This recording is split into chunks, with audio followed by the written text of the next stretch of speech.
All right, ladies and gentlemen, MrSotko here. Welcome back to the channel. Got a whole bunch of good crypto news stuff for you. And the first thing I want to talk about is Venmo adds support for buying, holding, and selling cryptocurrencies. So yeah, Venmo, basically the same thing as PayPal. However, when the PayPal news came out, Bitcoin was something like $10,000 and really kind of was the catalyst for the beginning of the bull run. Sure, along with Grayscale and MicroStrategy buying a whole bunch as well.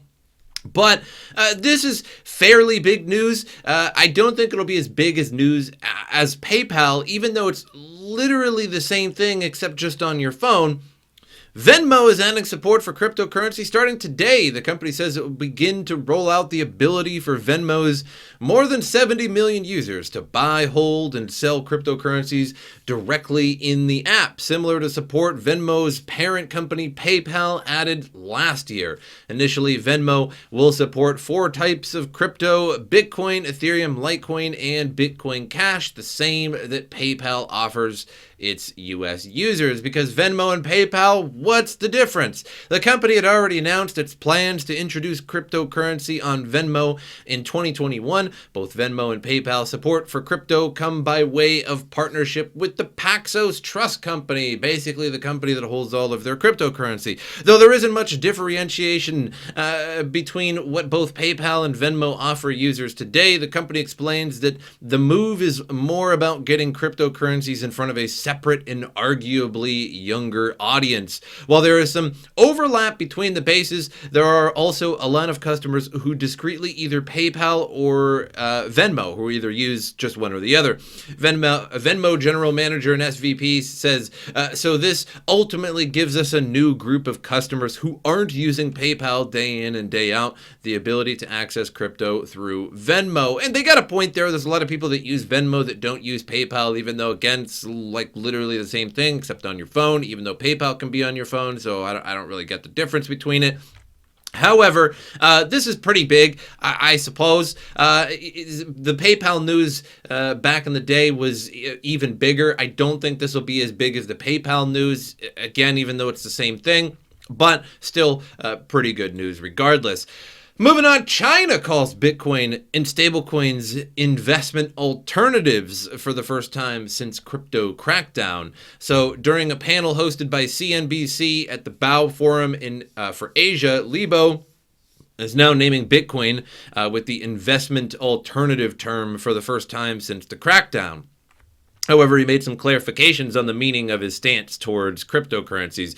We regard Bitcoin and stablecoin as crypto assets. They are investment alternatives. They are not a currency per se, and so the main role we see for crypto assets going forward, the main role is investment alternative. Such a statement implies an unprecedented change in Beijing's tone on cryptos, even with experts quoted by CNBC considering these comments as progressive, as the country is also paving a way for the forthcoming digital yuan. Many countries, including China, are still looking into it and thinking about what kind of regulatory requirements, maybe minimal, but we need to have some kind of regulatory requirement to prevent it, the speculation of such assets to create any serious financial stability risks, talking about cryptocurrencies as investment alternatives. So kind of good news, kind of bad. So what do they mean by the crypto crackdown? So many years ago in good old 2017, we saw China ban cryptocurrency exchanges. Now, they didn't necessarily ban Bitcoin transactions or mining. Obviously, they didn't ban mining, considering the majority of Bitcoin hash rate comes from China. What they did was ban crypto exchanges, and that's the reason why Binance left China to go to Malta. And I can actually show you that here. Basically, what we have here is it was around September is when they banned it. The news came out a little bit before that. You could see we were nearly at $5,000 Bitcoin. In fact, I remember something like $4,800 or $4,900 Bitcoin. Everybody was psyched for that potential $5,000 Bitcoin, and it dropped all the way down. And according to CoinMarketCap, it was 3,900, but I clearly remember it going all the way down to something like 3,200. So it was basically $5,000 to 3,200, nearly a 50% drop in the price of Bitcoin because of that, which of course recovered, but it was a pretty big blow to the world of cryptocurrency. So moving on here, Dogecoin traders push to make April 20th Doge Day. So today is April 20th. It's good old 420. And, well, quite frankly, we could take a look at CoinMarketCap here, and Dogecoin's not doing too well, 32 cents. So it had a high of 44 cents, and now it's down to 32 cents. So what's up with that? So Dogecoin's astonishing surge in the past week has been amazing enough, but new proponents of the crypto are promoting a celebratory holiday, Doge Day, for the money that no one was meant to take seriously. Advocates are hoping to see Doge hit $1 on April 20th. It doesn't look like that's going to happen. 1 week after it was valued at just 9 cents, Doge has already hit some financial landmarks that didn't seem possible at the start of the year. Its market value has been topped $50 billion, making it bigger than Ford or Marriott. And it also comes close to hitting its target Tuesday. It could outpace some blue chip companies. So, who was supporting Doge Day? Snickers. Yeah, the candy bar, Snickers, on Twitter, literally, the candy bar. What does it have to do with Doge or cryptocurrency? I don't know what to do with my hands. Snickers. Guess what day it is, they say. Hashtag Doge Day. Tomorrow, Doge Day 420. Not an actual Snickers pack, just a cool Doge gif, right? Dogecoin rise. Retweet if you're ready for tomorrow. 420. Doge Day. Brittany Simmons. I don't know who that is. Maybe I should. Maybe I do, but I just don't realize it at the moment. Last day to buy Dogecoin before prices go up tomorrow. Get on that Doge train. Ouch! 32 cents? Got wrecked. However, I just want to say that anytime I've been in crypto for quite a while. I'm sure a lot of my viewers currently watching this have been in crypto for quite a while. And every time that I've ever seen a specific date for a pump of a cryptocurrency, and I've seen many of those, of a specific date, they'll say, oh, April 1st, there's going to be a pump, or January 23rd, there's going to be this pump of this coin or that coin. Basically, the pump begins 2 weeks before that, and then on that day, it actually goes down, and it never actually goes up on that specified day. So good job, Doge. Good job, Doge investors. You made a specific date for the price to go up, and you learned a valuable lesson. Every time you announce a date, people are just going to go and sell on that date because it makes total sense, because people were buying it previous to that date, and then on that date, nobody thinks that anybody's going to actually buy it. They're just going to sell it. So good job. WeWork to accept crypto payments and hold them on its balance sheet. So co-working space giant WeWork is the latest company to announce plans to hold crypto on its balance sheet. The SoftBank-owned commercial real estate firm announced its plans via a statement on Tuesday. WeWork's crypto balance sheet will come from the company adopting cryptos as a payment method. According to the announcement, WeWork has partnered with crypto payment service BitPay to accept digital currency payments for its workspaces. WeWork will reportedly accept Bitcoin, Ether, and stablecoins, and Paxos. Paxos? All right, fair enough. The company's crypto adoption drive also includes paying landlords and other partners with cryptos, as well as a partnership with United States-based exchange Coinbase.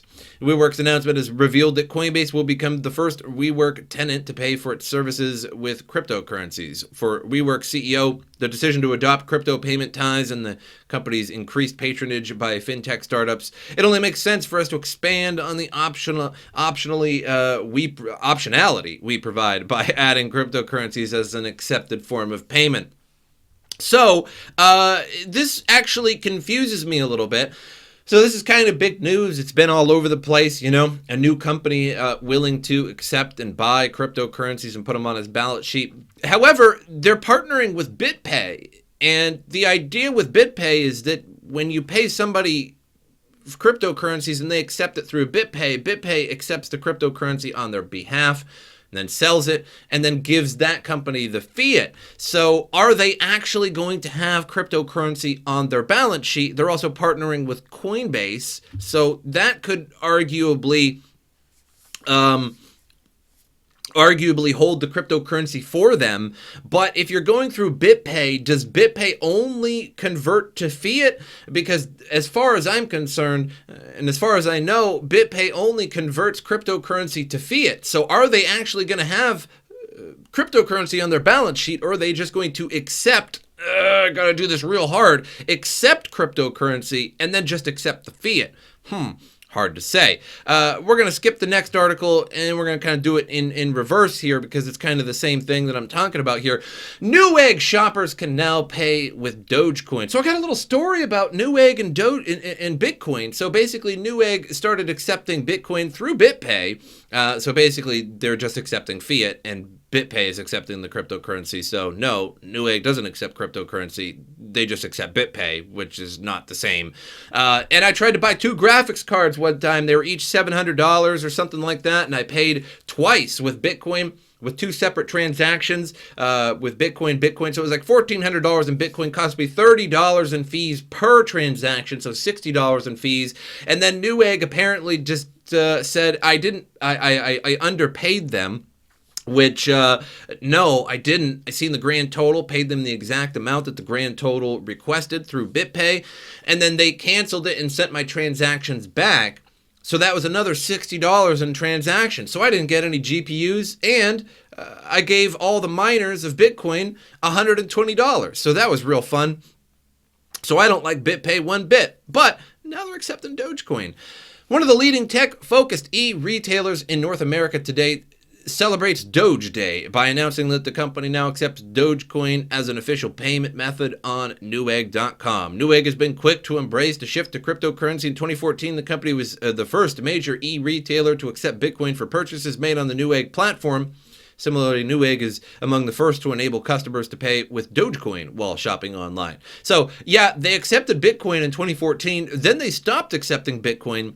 Then they started accepting BitPay, which is basically just BitPay. It's just fiat. The excitement and momentum around cryptocurrency are undeniable, and the recent surge in Doge value underscores the need to make it easier for customers to purchase with this popular cryptocurrency, said Andrew Choi, brand manager of Newegg. They're committing to making it easy for our customers to shop however works best for them. And that means letting them complete transactions with the payment method that suits them best. To that end, we're happy to give Dogecoin fans an easy way to shop online for tech. So you'll see what I'm getting at here in just a second. When completing an order on Newegg, customers who want to pay with Dogecoin simply click Edit in the payment section on the checkout page, then select BitPay. Oh, so you guys aren't accepting Dogecoin. You guys are just basically riding the hashtag Doge Day so that you can get a whole bunch of fiat. Because when you send your Dogecoin to Newegg, you're actually sending it to BitPay. And then BitPay immediately, boom, sells that Dogecoin, that hot, saucy, molassesy Dogecoin, and then gives Newegg fiat. So you guys are just riding on that. It's a bit misleading, Newegg. Actually accept Dogecoin and Bitcoin and get rid of BitPay, because BitPay is a medium, an intermediary, a middleman who just weaseled their way into the cracks with all of their little millipede legs. They squeezed their way into the cracks of Bitcoin. I could send Bitcoin from me to you or to any company that wants to hold it. But no. BitPay has to get in the way and says, look, we can make it easier for you, company, and we'll screw over everybody by instantly selling the cryptocurrency that people are trying to get to you, and then we'll give you fiat. Screw BitPay.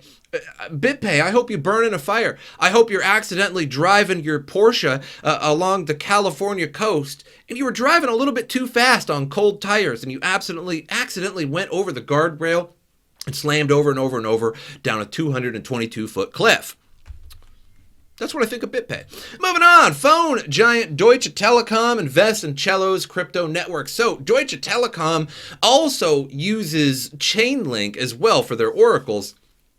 And now they're getting into Cello, and because of that, we've seen a little minor Cello bump in the price. Where is Cello? Cello is looking pretty reasonable right now. Is it not even a top 100 at the moment? Where is Cello? Cello up 24% on this news, so it's pumping something fierce. So in a first for the telecom industry, one of the biggest players is jumping into crypto, even though Deutsche Telekom uses Chainlink already. I guess the writer didn't know that. On Tuesday, Deutsche Telekom announced it is purchasing tokens issued by Cello, a startup that specializes in offering crypto on mobile phones. The German telco giant did not disclose the size of the investment, but a corporate executive told Decrypt that the token purchase was significant, and we could see that pump at 24%, so maybe it was. The company is also investing in infrastructure to support the Cello network, which is working to build a decentralized version of Venmo-style peer-to-peer payment platforms. Launched in 2017, Cello has maintained a relatively low profile in the crypto world, but that has begun to change in recent months, in part thanks to a $20 million funding round raised by blue venture capital firms, including Andreessen Horowitz. Cello's standout feature is a tool that maps users' phone numbers in the public key for a blockchain wallet. This serves to simplify access to crypto, especially for people in developing countries who may lack familiarity with the technology or don't have access to popular crypto exchanges. So that's big news for Cello. So that's looking pretty good.